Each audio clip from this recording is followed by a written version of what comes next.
I bought a AR-15 kit from Palmetto State Armory that came with a Magpul MOE adjustable stock, which I like, but I live in California where adjustable stocks are considered to be part of a feature of an assault rifle, so-called an evil feature. And if I have such a feature, then I can't have a push-button finger press magazine release. So I'm going to go ahead and build my AR as a featureless rifle, so it doesn't have any of those so-called evil features, including the adjustable stock. But I don't want to go out and buy a whole new stock since I already paid for this one, a fixed stock. So I wanted to find a way that I could fix this MOE stock, but I did want to have it be, I wanted to do it so I don't mar the surface in any way. So in case I move or California's laws change or I decide to sell the stock, I want it to be perfect and beautiful. And B, I want it to be adjustable with the use of a tool so that if I go to the range with my wife and kids, we can use a tool to make it longer, say for me and my son because we're bigger, and make it shorter for my wife and my daughter because they're shorter. And C, I didn't want the tool to have to be something time consuming, like punching out a roll pin with a hammer. So it needs to be relatively, easy to do so that my family can enjoy themselves at the range. Besides, I pay at the range by the hour, and I just want it to be enjoyable for the family so that they become proficient and safe with the firearm. So I looked online, and there were a couple commercial solutions available to replace the pin, or put in a blocking pin, but they're all kind of expensive for what they were, and some of them required extensive use of tools like I wouldn't want to use it at the range. So I decided to come up with a solution myself, and all the solutions really required you to remove the roll pin anyway, so I would have had to buy a set of roll pin punches to get this job done since I didn't have roll pin punches. But anyway, I've got one solution that doesn't even require a roll pin punch, just add a screw. But before I go into either of the solutions, I just want to say I'm not a lawyer. I don't work for the California Department of Justice. I can't guarantee that the California DOJ would approve of any of these methods, considering a fixed stock. However, from what I can tell from my reading of the law and from looking at the local gun stores where they're selling stuff like the Hera stock, which is you can adjust the length of the screwdriver or an Allen wrench. I do think this is compliant. Of course, they're selling the Hera stocks for like, I don't know, $150, $200 around here in California. So, but I think this makes it compliant. Feel free to let me know what you think. Anyway, before we get into the two methods, just briefly, you probably already know this, but here's how the Magpul MOE stock, adjustable stock works. You push this little lever, it pushes down on this cross piece, which moves this whole vertical pin up and down. This pin is spring loaded, and here's the buffer tube, here's the magazine, here's the buffer tube, and as you do this, it allows the stock to slide across the buffer tube. And the pin actually sticks down into these 6 indents that are in the buffer tube, so you have 6 adjustments that you can do on your stock. And in fact, I think if you look at this, you'll see that there's a roll pin here that spans across this distance. This is 3/4 of an inch thick right here. The roll pin is 3/4 of an inch long. It goes across here. It's a 3/32 inch roll pin. It goes across this vertical pin, which is hollowed out, and there's a spring underneath there, which provides this springiness and pushes the pin back up into the buffer tube. Okay, so first method, adjust this to wherever you want it to be, to fix it. If that's where you like it, then that's where we're going to do it. I found in my collection of screws, my screw drawer, I found a little 3/8 inch long screw. It's a Phillips head. It's black. It's about a 1/16 of an inch wide. Maybe you can go find one of these at your local hardware store. It's black, so it looks really nice in here. And you'll notice there's just a tiny, tiny, tiny gap right at the bottom here. And this screw just barely fits into that gap. And so if I take my little jeweler's screwdriver, Phillips head, and I go ahead and screw this in, bang, Looks great. You can barely even see that screw. And I can no longer push this lever because this screw is holding it down. Or is holding it in place, so I can't do anything. That is now a fixed stock as far as I can tell. It requires a tool to remove. And if you wanted to adjust it, you could remove your upper from your lower when you're at the range, for example, and then you could unscrew this. And hopefully you wouldn't lose this little itty bitty screw, and hopefully you remember to bring your trusty screwdriver with you to the range. Those things both concern me a little bit. But then you could adjust it and put the screw back in, and you'd be ready to rock and roll at the new length. So the second method that I'm going to show you requires you to remove this crossbar. And to do that, we're going to have to remove this roll pin. So before we go into that, I'm just going to show you the tools required for that. You should have a little block of wood. It just has to be at least 3/4 of an inch thick, basically. You need a 3/32 inch roll pin punch, a 3/16 inch roll pin punch, nail, probably about this is a 60 nail. It's 2 inches long, but length doesn't really matter that much. It just can't be too thick. A 60 is just about right. And this is a little screw that or a little nail that's, I don't know, it's a little less than a 1/16 of an inch in diameter. I'll show you what we're going to use that for later. Hammer, pliers, and I've got this on a towel because I want to keep this nice. I don't want to scratch it or even rub it against wood, although it's probably harder than the wood. So, first thing we're going to do is I'm going to punch this roll pin out a little bit. There's not enough distance down here to get the whole roll pin out, so that's why I brought this block of wood.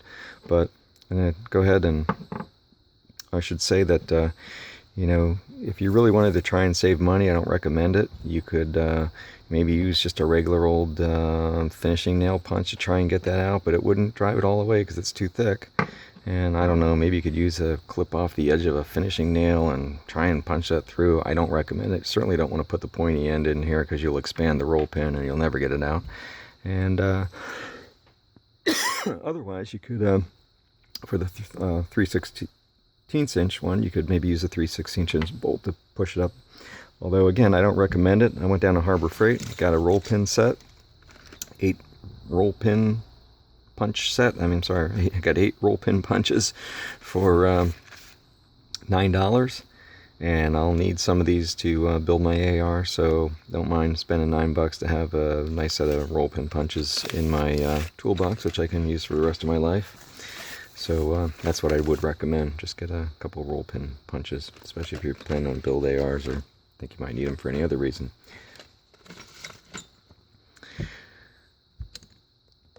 Okay, so first thing I'm going to do is I'm going to remove this buffer tube, and in this case you can just move this down and pull with your fingers, or put gloves on and pull that out. If it's too hard on your fingers, it does kind of bite on your fingers here when you pull it out.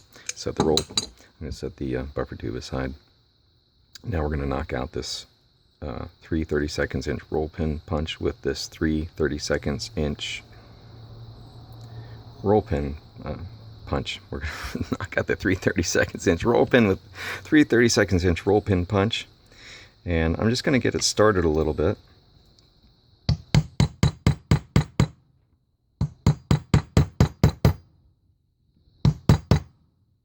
Can't go too far because I don't have enough space down here. So now I'm going to take this piece of wood and I'm going to put it under the towel here and just lift this up a little bit so that I can get the roll pin out the rest of the way. And after I do that, there's a spring in here, so I do not want to remove the roll pin punch right away. But I am going to punch this through. And now my roll pin is out. I'll set this aside. That's what the roll pin looks like. It's got a gap on one end, all along the cylinder. And this is kind of spring loaded. It's not very springy. It's not very taut. It's not going to go flying across the room probably, but you don't want to drop it. But so just get your thumb over top of here, and then go ahead and pull your pin out, and you'll feel the spring come out of here. I'm going to get rid of this piece of wood. We're not going to need that again. And now I can just pull this spring out. You see there's a pointy end that goes at the top and a flat end that goes at the bottom. I'm going to set this aside for a second. And you notice as soon as I pulled that out, that spring out, that this cross piece came out. It just falls right out. This is notched here. That's where the spring pushes up against, and inside this notch that keeps it from sliding out either way. And once you do that, then this piece will come out. This is that vertical pin. So I'm going to set this aside. We're actually we're not going to need this for the second solution. In fact, you know, I'll save this because if I ever want to put my MOE stock back to its standard configuration, I'll need this pin. So I'll just put that in my save it drawer. Now we can pull this vertical pin out. You'll notice that here's where the cross piece went through that hole right there. This is the vertical slot where this roll pin resides. Keeps it from going up, keeps this pin from going up too high or too low. And this pin's hollow on the bottom part of it, so that's where the spring goes into. Okay, you also notice, I don't know if you can see it, that this has a little bit of a bevel on one side. That's the front. That angle here matches this angle here. So when we go to put it back in, we want to maintain that orientation. You know, also there's a hole in the back. I don't know, it's probably for some other magazine or for some other stock that they make. But that's the way we're going to put it back in. And this piece right here, this part right here, which is a little bit thinner, is what goes into the buffer tube and locks it in. Okay. So we're ready to, basically, now that we've got this cross piece out, we're ready to put it back together again. So we're going to go back in with the same orientation. We're going to just push that up so we can see that hole. But I'm not going to go too far. I'm going to take this little 6D width nail and I'm going to put it in here into that hole, and that's going to keep this, the orientation is proper, and it's going to keep this pin from going all the way up through the buffer tube, because this pin can actually go through the buffer tube or into the buffer tube area and come out. So again, we're going to make sure that this angled part goes to the front. I'm going to put this nail in here to keep this pin from going up too high. Now I'm going to take the spring, take the pointy end, not the flat side. The flat side's got to go next to the roll pins. We're going to put the pointy end, if you will, up in there, and then we're going to take our 3/16 inch roll pin punch, and we're going to push that spring up through this vertical pin. Can you see it going up until we've got no more springs showing through here. You can see the roll pin punch here in this little gap. I'm going to take a little tiny nail. Again, this has to be less than a 1/16 of an inch wide. Otherwise, you won't be able to get the roll pin in. I'm going to push down as I let this roll pin punch back through. And hopefully, if I do that right, as I'm pushing down, I can catch the spring from going down all the way down to here. And if I tap this in a little bit,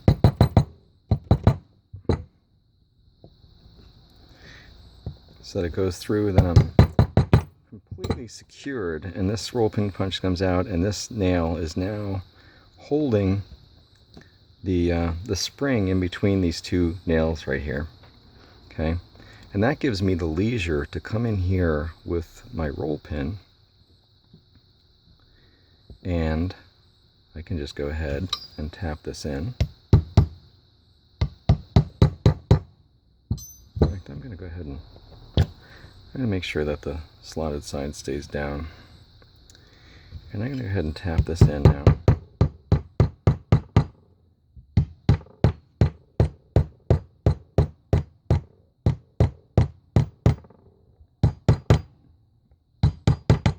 Make sure it's nice and flush. And then I'm going to remove this nail if I can. I'll take a pliers here and I'll pull this nail out, and then I'll pull this nail out. Okay, so now you can see that this doesn't work anymore because I don't have that cross piece. So my So what do I do to get my buffer tube in there and get it adjustable? Well, I'll need to put something through there to make it work.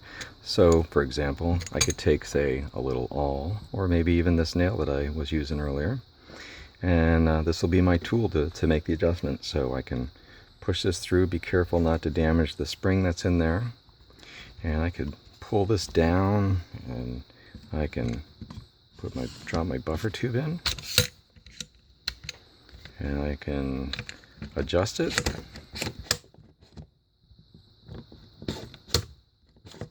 And when I get it adjusted to wherever I want it, I can pull out my tool, and now this doesn't work anymore. So this is a fixed stock. I could maybe even just use a nail as a tool, I guess. And I can adjust this. Of course, when you're adjusting, anytime you're adjusting, you'd probably want to have the upper separated from the lower. You want your takedown pin, and I can't remember the other pin, what the name of it is, and separate your upper from your lower so you're in compliance with the California law. But that's the second solution. And if you really want bells and whistles, you could go ahead and put that screw in here, and then you'd have, not bells and whistles, belts and suspenders. And you'd have both for double security. That's my solution. Happy shooting. Hope this works well for you. Feel free to leave comments. Good luck.